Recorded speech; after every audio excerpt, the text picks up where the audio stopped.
Assalamualaikum warahmatullahi wabarakatuh. Halo guys, welcome back to my YouTube channel. Di video kali ini, aku akan ngelanjutin materi yang sudah kita bahas di video sebelumnya.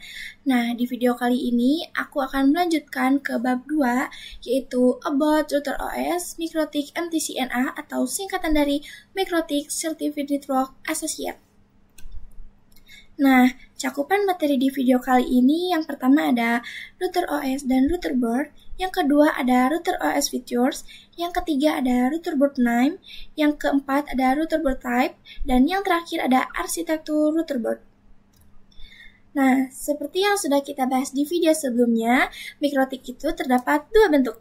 Yang pertama ada bentuk software dan yang kedua ada bentuk hardware.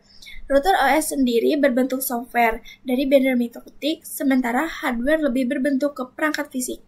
Router OS sendiri berbentuk OS sama seperti Linux, Windows, server, virtualisasi seperti VirtualBox, VMware, dan lain-lain, serta dapat diinstal di PC. Router OS Standalone Operating System berbasis Linux v.3.3.5 kernel. Mengapa router OS diinstal di PC? Karena jika menginstal di PC, maka kita bisa custom. Misalnya, RAM-nya berapa, prosesornya apa, dan hard disk-nya apa. Lalu, bagaimana jika terjadi problem seperti terkena petir? Jika terjadi kena petir dan yang terkena hanya perangkatnya saja, maka yang perlu diganti hanya part line card-nya saja. Sementara jika router board yang terkena petir, maka yang diganti harus semuanya. Selanjutnya ada jenis-jenis MikroTik router OS.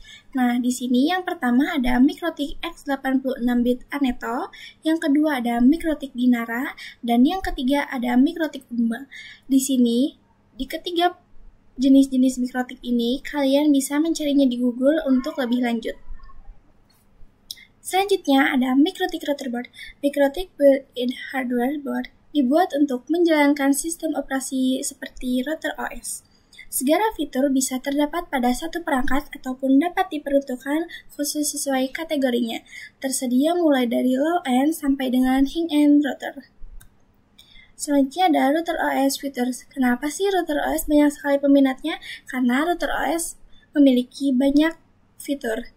Pertama ada support, lalu ada firewall dan net. Yang selanjutnya ada QoS atau bandwidth management, lalu ada point-to-point tunneling, lalu ada user management, dan yang terakhir ada tools management test. Selanjutnya ada router board name. Pengkategorian nama pada perangkat router board MikroTik berdasarkan 3 kategori, yaitu ada 3 simbol name, yaitu RB951. 9-nya tersendiri yaitu seri atau kelas router, yang kelimanya adalah jumlah port Ethernet, dan yang satunya yaitu jumlah slot mini PCI atau wireless.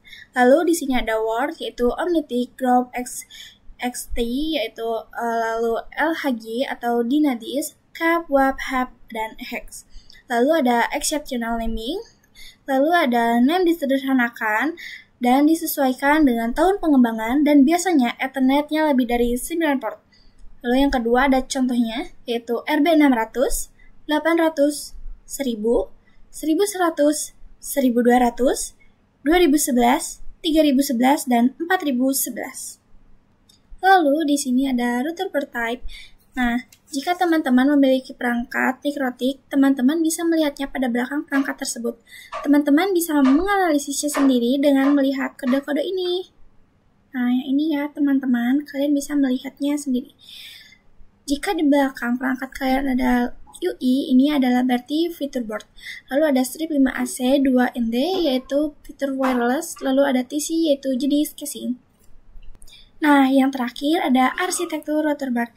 Di sini arsitektur router board dibedakan berdasarkan jenis dan kinerja prosesor, software, atau OS untuk setiap arsitektur berbeda. Di sini teman-teman bisa melihat arsitektur MikroTik lebih lengkap di Google ya. Lalu di sini ada banyak sekali arsitekturnya, tapi ini kayak berbentuk nama gitu ya. Jadi ada MIPS-B, ada SMIP, ada TEL, ada PPC, ada ARM, ada X86, dan ada MIPS-LI, dan MMIPS. Sekian video presentasi dari saya. Jika ada kekurangan saya mohon maaf karena saya juga masih belajar. Terima kasih, semoga video ini bermanfaat bagi kita semua. Wassalamualaikum warahmatullahi wabarakatuh. Bye bye guys.